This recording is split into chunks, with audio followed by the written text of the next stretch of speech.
Hello and welcome to 60 Minutes or Less, a podcast from Birthday Cake for Breakfast. I'm Andy Hughes, and for episode 38, we welcome noise royalty as we're joined by David Yao of the Jesus Lizard. By the way, I didn't realise until saying his name out loud that I sound so brummy when I say his surname. David Yao. In episode 37, we spoke with Andrew Falkus of McCluskey/Future of the Left, another noisy man of note, and if you recall, he spoke very fondly of David Yao. As we'd already spoken with David a few months prior, it only made sense to put these episodes out back to back. Trailblazers from the late 80s through to the 90s, the Jesus Lizard put out a number of pivotal records before calling it a day at the end of the decade. After a few reunion specials, the band got back together proper in 2017, and in September 2024, they released Rack, their first album together in 26 years. We caught up over Zoom with David to talk about the record, as well as his friendship with Andy Gill of Gang of Four, spending some of his childhood in the UK, and the desire to record new music somewhere tropical. Stick with it till the end to hear an incredible David Lynch impression too. Honestly, it's one of the best I think I've ever heard. It started, though, as all good interviews do, with a blank screen for 10 minutes, your host worrying that the guest was giving it a miss or, at the very worst, had passed into another realm. Thankfully, David soon appeared to explain his absence, and we got onto the pressing matter of what's good on telly these days. If you like the episode, let us know. Follow us on your favourite streaming platform and follow Birthday Cake for Breakfast on all the socials. Right, on to David Yao. Enjoy. Hi, Andy. Hi, how's it going, David? It's going all right. Sorry about that little delay there. We were having a problem with the washing machine.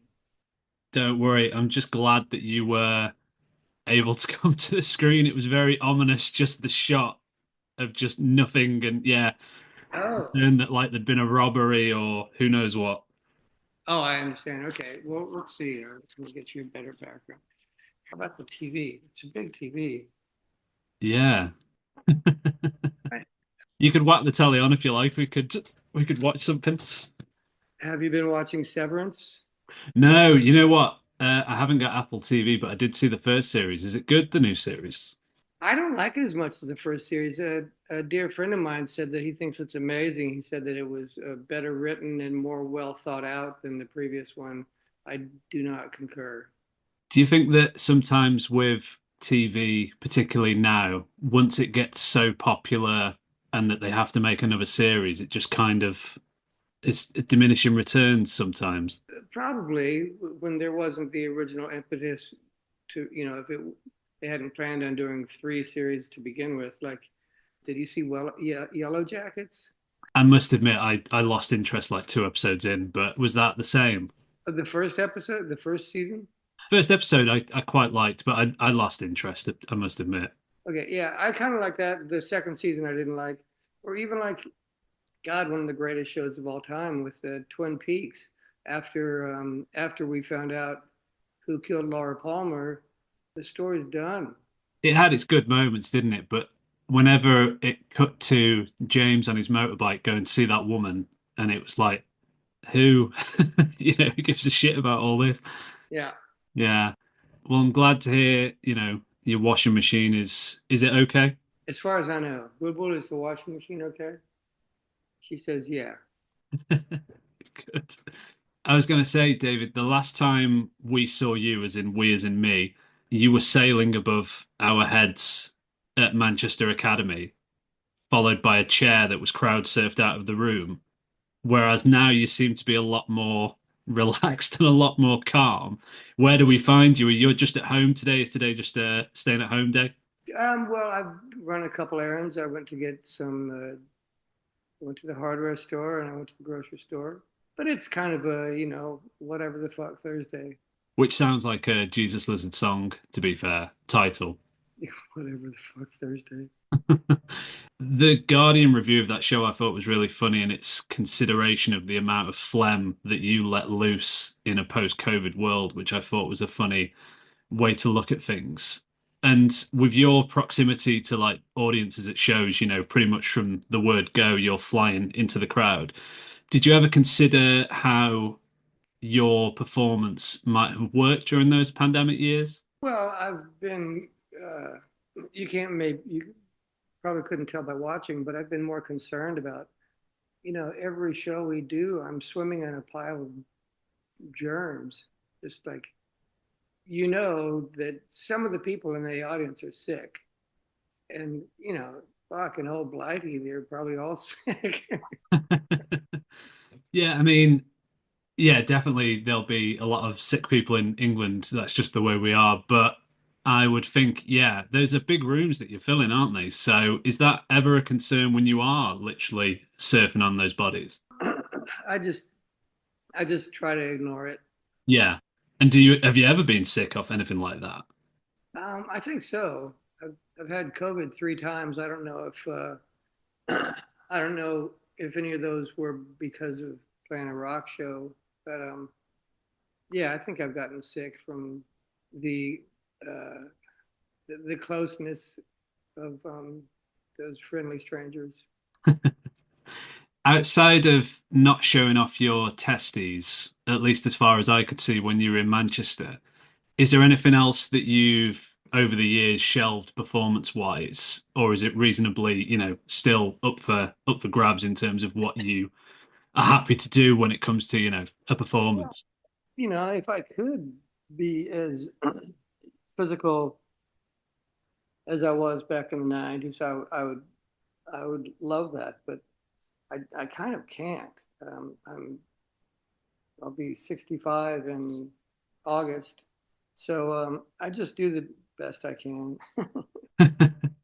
I read that you hired a physical trainer as well to get into shape for this run of shows and coming back as the Jesus Lizard. How was that going into that, knowing that, you were kind of getting your summer body ready so that you could go out there and, like you say, do what you can?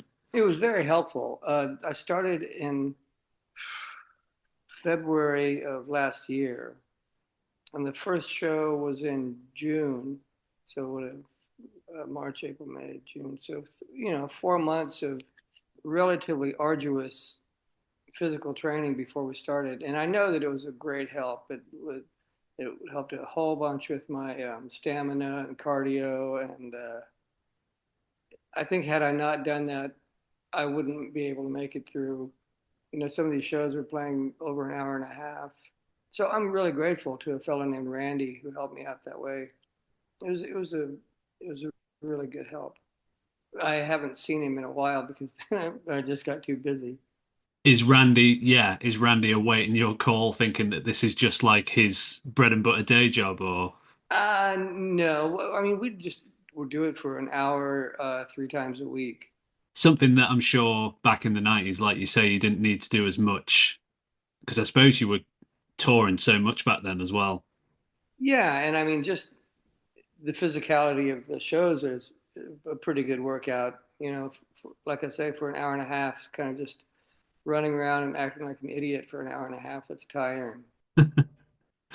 I recently heard you on another podcast, and I thought it was interesting that you spent some time in the UK when you were a kid in the 70s, and that, you were knocking about and listening to T-Rex and Slade and The Sweet and bands like that. Do you have much in the way of fond memories from that time? Oh yeah, it was really fun. I remember, God, we moved to the Midlands in 1971 when I was 10 and 11. And I think that 71 is when, I don't know, I remember seeing Led Zeppelin on Top of the Pops. And my sister and I giggling, going, "Ooh, this is, what did we call it?" We didn't like it. You didn't like it. I didn't like it. I remember, footage of Plant doing his finger in his hair, and we were just going, "God, what a fruit cake!" But that's interesting to me because that changed a whole lot a few years later. But yeah, it was a great time to be there with fuck average white band, or as a friend of mine calls them, below average white band. Whereabouts was it that you were based in the Midlands? First we lived in Bladen, right by Blenheim Palace, about 100 yards from Winston Churchill's grave. And then my father was an Air Force pilot. He was stationed at Upper Hayford. So then we moved from Bladen to another town. I think it was called Aston. And then we moved on base the last couple of years. And did you ever, I suppose you were pretty young in 71, but did you ever get to see like any of these artists or what have you? Did you ever go to any shows? No, the closest I got, we saw when Godspell came out, we saw Godspell in London with David Essex. And there was an intermission, and my sister loved David Essex. She was a couple of years older than me, but she was embarrassed. She wanted his autograph, and so she asked me to go get his autograph during intermission. And I went up and said, "Hey, can I get your autograph for my sister?" And he goes, "Yeah, have you got pen and paper?" And I went, "Oh," and just slunk away. I imagine that has come round to a full circle moment. I imagine the amount of times you've had that as well. Yeah, but I mean, I didn't see any rock shows until we moved back to the States in 1975. And in 1977, my first concert was Led Zeppelin. So that was pretty good. Oh, so that was kind of full circle from coming from where you and your sister saw it on Top of the Pops to, yeah. Yeah. God, I can't remember what my sister and I had a name for it. If it comes to me, I'll write to you and let you know. Yeah, that's cool. So with this whole run of touring and the Jesus Lizard coming back and doing what you do, comes off the back of your latest album, which was the first record, together in 26 years.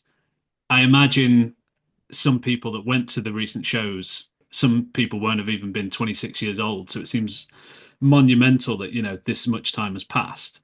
But given all the things that you've all done in between, it's not like you've all just been sat at home waiting. Was it monumental to come together and do this as a band, or was it kind of business as usual off the back of your previous reunions?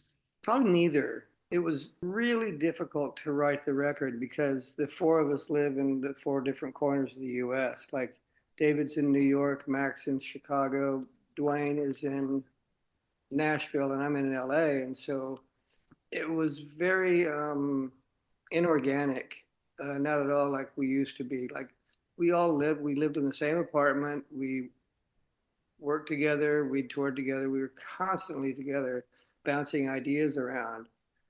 And then when we're living so far away from each other, the growth of the songs wasn't as natural. I mean, it worked out okay. I really like the record. I didn't expect to while we were working on it. Yeah, Just hearing you say that, did that kind of change things then in that I've heard that you liked what the band were working on before approaching you to say, let's possibly make another record? But did that maybe the way you produced it, did that maybe make you think at first that it might not be as good as it was going to turn out to be? I think like in the old days when we practiced all the time and worked on songs together, there would be so much give and take and so many ideas. Like, I would make suggestions about the structures of songs instead of, just saying like, well, let's do that one more time and cut that out part out and whatever. There wasn't nearly as much of that. I don't know if I'm answering your question. Uh, For sure, but I mean, did it kind of did you ever have, obviously you've said you ended up really liking the record, but was it a case of during the production, did you ever think, maybe this isn't such a good idea? During the production, no. I a guy named Paul Allen who produced and engineered it. He won my respect, and I felt like he was good at what he does, and he was fun to work with. So during the actual recording was when I started feeling more and more confident about it being more than just worthwhile.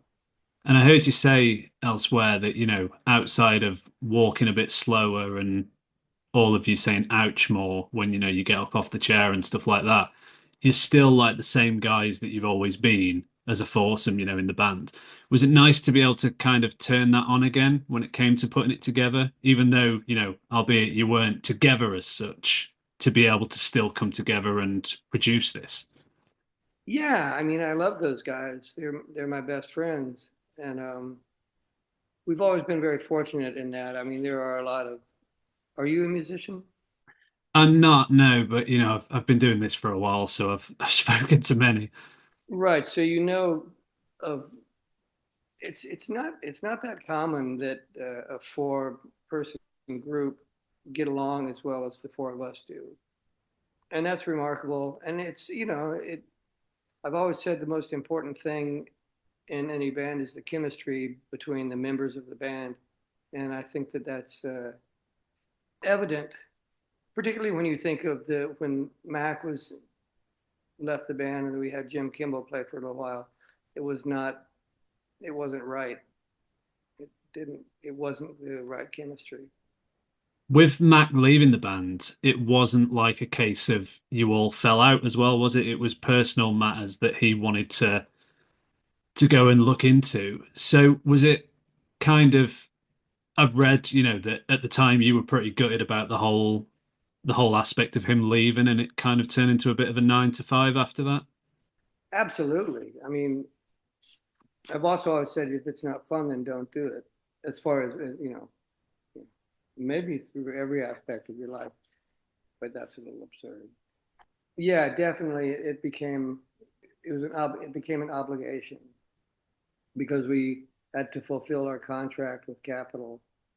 But then after we did the second record with Capitol, fortunately they said, okay, don't worry about it. You don't have to make another record. You can go. I said, great. I quit. Bye.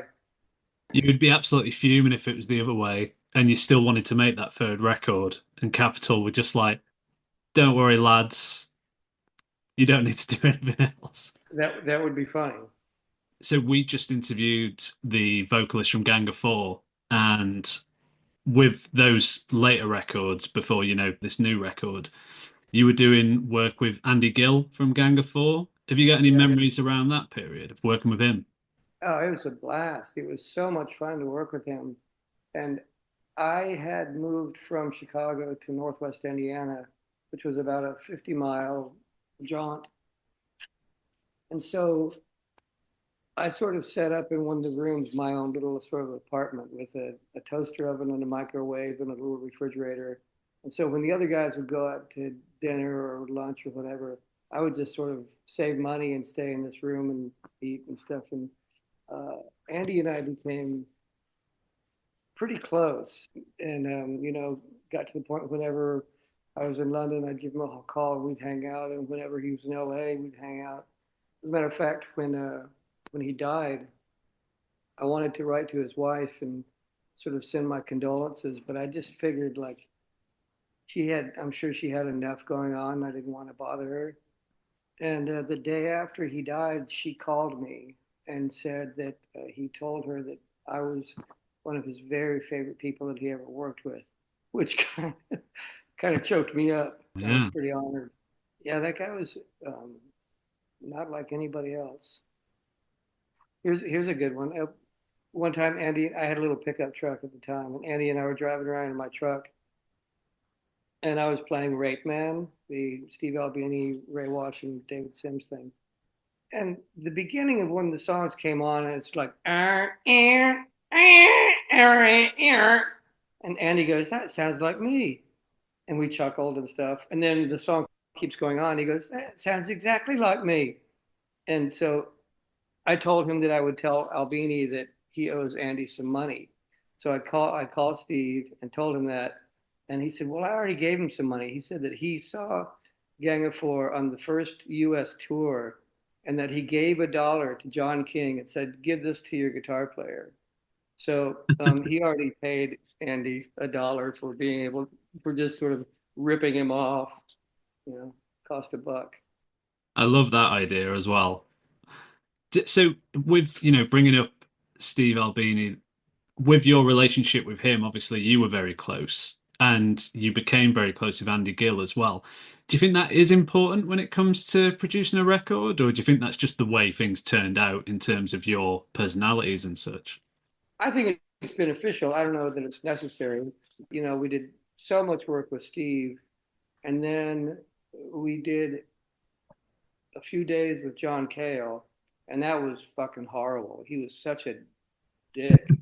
So like Is that John Cale as in the John Cale? Yeah, From the John yeah, Cale. Yeah, yeah. sure. Yeah. Yeah, he worked banker's hours, we were all accustomed to, 12-hour, 10, 12, 13, 14-hour days in the studio. He worked from 9 to 5. So we were paying him a shit ton of money to work a little bit. And then when it came time to mix, he wouldn't allow us to be there. It was just him and his little protege, who I think was doing all the work anyway. And, just I didn't like working with him. But then we worked with Garth Richardson, the Canadian producer, and he was a blast. He was a lot of fun to work with. It wasn't as a lasting relationship, like the way it was with me and Andy. I mean, and Garth and I never hung out when we didn't have to. There's been some other. Dave Sardi was good to work with. We did some stuff with him. Brian Paulson. Yeah, the great majority of folks that we worked with as producers was pretty good. It's interesting as well, in terms of getting on so well with Andy and, as I say, Steve. I heard something you said where the desire for you to make music was never as strong as the others, in the Jesus Lizard. And I get the impression that obviously you got on so well with these other producers and such, and obviously guitarists in their own rights, just from a personal standpoint, And with the music aspect, you could always focus on acting and other pursuits that you wanted to do. Bringing that forward to today, has that changed somewhat, off the back of all this more current activity, or is it similar, kind of in a similar way? No, no, it's definitely music is more of a part of them, than it is with me. Sort of artistic endeavors like drawing or painting or acting or being the singer in a band, they're all sort of tied together a little bit, and that's more of what I've been interested in than specifically the music. When those guys, none of them draw or act or so. No, I think it's still the kind of same. Yeah, I don't have the same desire they do. More of an artist than just a specific pigeonholed. Yeah, I'm uncomfortable calling myself an artist, but we can do that. That's how we'll title the pod as a quote from David Yao. So, in terms of the actual art itself, using that purely because you said you don't want to be, labeled as an artist, but lyrically, you wrote most of the lyrics on this new record, except for one song that was right, wasn't it? What If? Right, Dwayne came up with the words for what if, yeah. So this might not be something that you've considered or something that you don't consider, but we're obviously in a different time to where we were when those initial records were coming out and such. Were you ever like, did you ever have any concern that lyrically stuff these days might be interpreted in a different way, or people might look back on the older stuff and interpret it in a certain way? Or is that something that you're not? That doesn't really concern me. I've always felt like, if somebody likes or appreciates something I've done, then that's really great, but that's never the aim.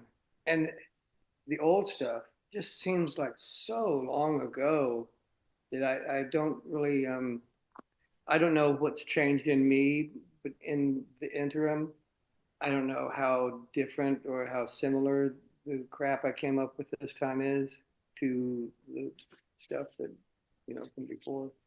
When you go back and grab these songs that you need to rehearse for shows and such, do you ever literally go back and listen to it as a piece yourself, or are you literally going back to consider lyrics, changes, etc.? With old songs? Yeah, yeah. No, it's funny when we've practiced for these tours and haven't, and particularly the first time, whenever that was, 2009, I think, was the first reenactment tour. I didn't listen to the old songs. I just figured I could go in and remember the words. And very often, not until right at the second before the vocals start, I would be going, "Oh fuck, I don't I don't know how this song goes." and then the words are supposed to start, and they just sort of did. It was kind of like muscle memory. So there would be times when I would refer back to some of the songs if I had questions of my own, but typically not very much. Did that ever come into play back in the day, when like you were possibly shit-faced pre before you had to go out? Did that ever like come up where that was ever an issue, or again, is it kind of like muscle memory that it would kick into place? The only time I recall it being an actual problem was a show in Milwaukee, and we had a song called "Then Comes Dudley," and on the set list we would just write Dudley. And so I knew that we were going to be playing Dudley, and I was looking at it. I saw it on the set list, and they go on, and I could not remember a single fucking word except Dudley. So like they're doing the music, and I was just going, "Yeah, Dudley." That's the. I'm sure there were other times when I fucked up lyrics a lot, but that's the only one that I remember that was an actual problem. It's funny to me the number of times I've read in the press that oh yeah, didn't miss a beat. Like you don't know what you're talking about. There's no way. I mean, even even the best shows, I fuck up the songs, but nobody, it's that's my prerogative. So Do you think you're able to kind of muddy the waters in that respect? Because similar with Dudley, you could literally just do what you did at the time, and people might even get a kick out of it. I think so. I mean, and as far as getting stuff wrong, or you can call it mistakes. I love it when I'm seeing a band and they fuck up. I think most people do. So I sort of embrace that, and also it's like, I mean, the way I sing and as muffled as it is, I can just make shit up if I want. No point in these rehearsals, just yeah. Right, it's a rough outline, a sketch, and the other guys don't really care because they never have me in their monitors. Like I would just screw them up. And their monitors are instruments only. There's no David Allen in their monitors. I suppose that makes sense, really, doesn't it? Because from a stage point of view, they are kind of the three of them, and then the one of you ping-ponging about the room whilst they stay stationary. So I suppose that makes sense. Yeah, to a large degree. I mean, probably a whole lot of other bands they have the vocalist in the monitors because they cue off of him. They never cue off me. I swear I read somewhere, I couldn't find it before today, but I swear I read somewhere that they said one of the band said something like, unless you literally aren't moving, they'll just crack on and keep playing. But if you're literally like face down, as you were that once upon a time, with a pool of blood behind your head, they will just crack on and keep playing. Yeah, unless it's clear that there's a problem. Yeah, which is good because I mean, there's been a lot of times when it would be a brief interruption or something like that, where if they had stopped, it would have been no good. Little brief things are no problem. It's like if it's taking some time for you know for me to regain consciousness or whatever. Don't let it ruin the show. Yeah, So we were talking about lyrics a minute ago, and you were saying about live it can be muffled, but when it comes to the actual lyric writing, we were talking about that previously. And you've recently put out that new-ish single, I'm Tired of Being Your Mother, which I think's got quite an interesting backstory. yeah. There's a dear friend of mine who's an actor here in the States named Eddie Jemison, and he's from somewhere in Louisiana. I don't remember if it's Baton Rouge or what, Freeport, but yeah, when he was a little kid, I think about 8 or 9 years old, his mother said, I'm tired of being your mother.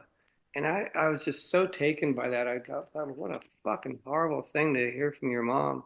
And my wife's mother was a horrible, horrible person. And my mom was an angel. She was an itty bitty, sweet little, tiny little, wonderful, wonderful woman.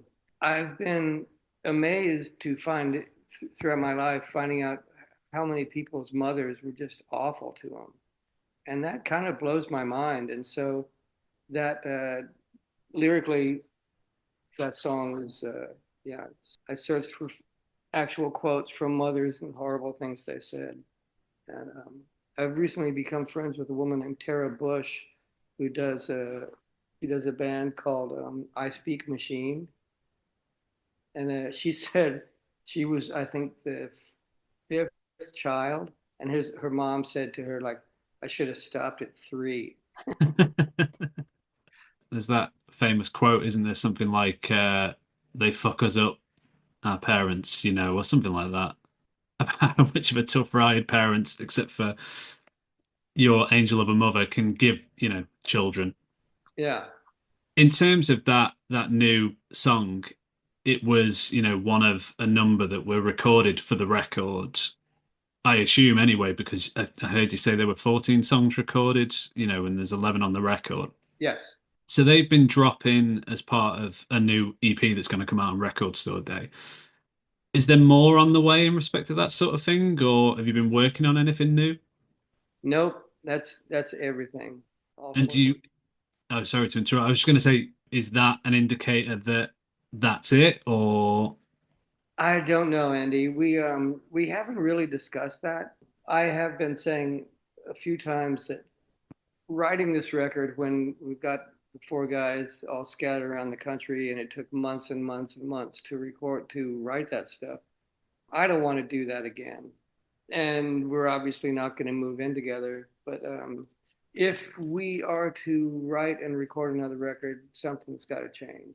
I've suggested, that we can go to Barbados for 2 months and just sit in a room and write a record and then record it. And it could be the Azores. I don't know, someplace. somewhere Where, tropical? yeah, Bali. Who cares? I mean, it's what the Happy Mondays did, and I think they just about got scraped together a record off the back of that. So, Do you know how long they did that? How long that took? well, there's a famous story where they went, I think it was Eddie Grant's studio, and they were told that they couldn't take heroin with them, I think. And it ended up being a complete disaster. And like they sold all the equipment in the studio so they could buy crack. And I'm paraphrasing, I'm sure, but it turned out to be a bit of a mess. Wow. Something to wiki afterwards. Yeah, that's funny. But yeah, I mean, is that something that the others would consider? Because I appreciate everyone's got their own lives, hasn't they? And haven't they rather? And like you say, it's not like you can all move back in with each other for a couple of years. So is that option on the table that people are interested in, or I can't. I have no idea. I'll see them in what, like 5 weeks or so. Maybe we can discuss that. I mean, even if you were to move into an apartment or a place together, can you imagine being in your 60s and living with four other blokes and it being anything other than a nightmare? Or Uh, I that's a great question. I can imagine it not being a nightmare, but I can also. I mean, like I said, we get along so well. I mean, the amount of time that we spend in a fucking van with our knees cramped between our, and don't yell and argue and throw things at each other. I think we could do it if the if the surroundings were comfortable enough. And none of us do heroin, so fuck the Happy Mondays. it's always on the table. I was going to say, lastly, it would be great for that to be a thing, and hopefully Ipecac or whoever can sort that Bali accommodation out for you.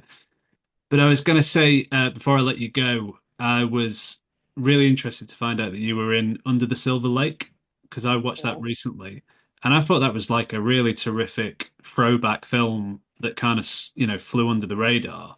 Was that really a cool project to be involved with? Oh, it was a complete blast. David Robert Mitchell, assuming you saw It Follows, I haven't seen that, no. that was his previous film, and I was very impressed by that. And then when I was asked to audition for that, that was pretty cool because there's a casting director I'd met, and we sort of became friends.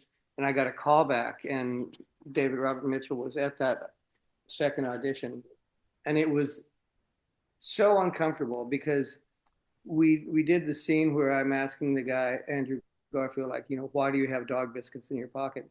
And David Robert Mitchell was like right up in my face. He was like literally 5 inches away from my face, just watching me, and it was so bizarre. And then I got the part, and I love that movie. There are more Easter eggs in that movie than any other movie. And It's not a looking at your phone film for sure. It's very like a neo-noir. yeah, and I love that it sort of, in some ways, it reminds me of Mulholland Drive, and that you have no idea if what you're watching is real or if it's imagined or if it's a dream. And I like that a lot. Definitely. And branching on from that, am I right in thinking that you had like some run-ins in terms of possibly being in the new Twin Peaks? Sorry, by the way, my partner's spraying hairspray, if you can hear that. Yeah, because I had become friends with David Lynch's casting director, whose name is escaping me right now. But she seemed to like me, and I was also still friends with David's assistant, and so they got me. I think David Lynch didn't really do auditions. He would just get a videotape of you talking to his casting director and her assistant just in the conversation. And then he would choose based on that and then whatever the person looks like. And I'm a nice guy. And when I was having a conversation with the two women, I happened to bring up Leave It to Beaver twice. I love that show when I was a kid. So we had like a 45-minute talk. And then when it came time for David Lynch to see that sort of audition, my buddy Mike said that he thought that Lynch thought that I was too clean cut, and I wish that he hadn't thought that because I know so many people that were in that TV show, but not me. Did he know about your other stuff or your other projects? Because that obviously seems really crushing to think that you were too clean cut. What that David Lynch knew about mine? Yeah. No, I had asked Michael Burrell is his assistant, was his assistant, and it's just not kosher to try and sway David's opinion in any way. I mean, Michael would leave headshots of mine on David's desk, and he's Michael has told me that Lynch would look at the picture and go, "Michael, why do I know this man's face?" And because I saw a list that Michael took a photo of, and there was a list of like 5 or 6 actors, and some of them just said NSG, which meant not so good, and then mine just said great face, which thrills me that David thought I had a great face. But no, I don't think he was ever familiar with the Jesus Lizard. But you probably recall in that new Twin Peaks how they had a musical guest on each time, Yeah. and Trent Reznor or Nine Inch Toenails was in that, and Eddie Vedder was in that. So I was talking to Jennifer, David's daughter, and I said, "Why the fuck did he have Trent Reznor and fucking Eddie Vedder on the shows?" And she goes, "I don't know. Maybe Dad owed them money." I can believe that. Yeah. I must say, yeah, on top of being a nice guy, as you've proven, you are a dab hand at impressions as well. That was a really good, possibly the best Lynch I've ever heard. Oh, thank you. His Michael's roommates would do their impression was David Lynch was Michael, fix that fucking light. I like that. In terms of the acting, I'll let you go in a sec, as my dog's just come in and I imagine he wants to bark the house down. But have you got much in the way of the acting work coming up? Nothing. I recently did a movie called A Desert that is, I think it's fixing to premiere in Brussels, and then in between the U.S. West Coast tour that we start in May and the European tour that we start in June, I'm going to New York to do a Q&A with that movie, A Desert. But Right now, there's nothing in the works for the future. Well, it was, it was great seeing you in that, and obviously it would have been great seeing you in Twin Peaks, and fingers crossed for Barbados and the 2 month residency with Jesus Lizard. Well, real quick, I did some years ago. I shot Toxic Avenger, and Yeah. that's finally going to be coming out. I think in August now, so that ought to be cool.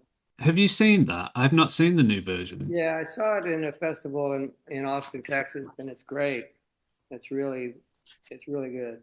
And it's Peter Dinklage playing Toxie, is that right? That's correct. Yes. How does that stand up to the original? Because I know the original's schlocky, but that's the whole point, isn't it? But yeah, Yeah. what's it like?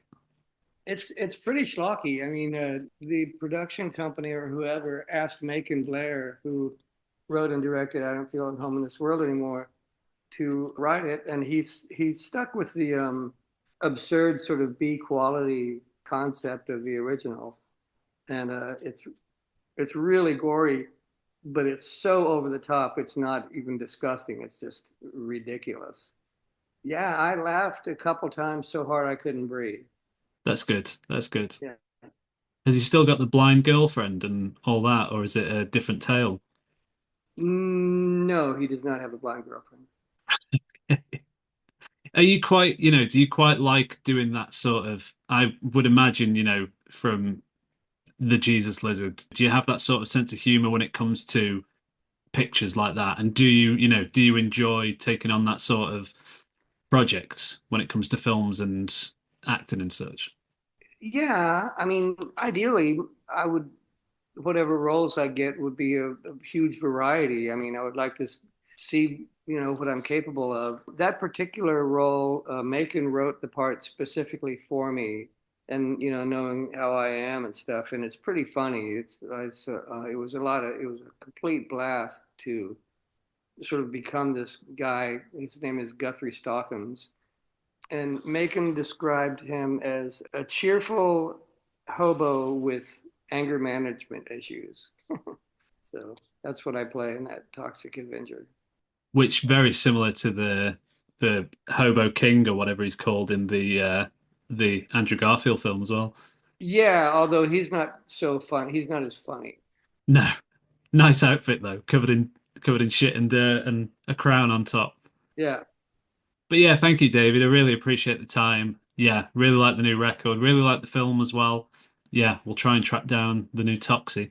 wonderful. Thank you, Andy. I'll see you. Are you in Manchester? Yeah, Manchester. Yeah, Okay, we'll see you the next time in Manchester.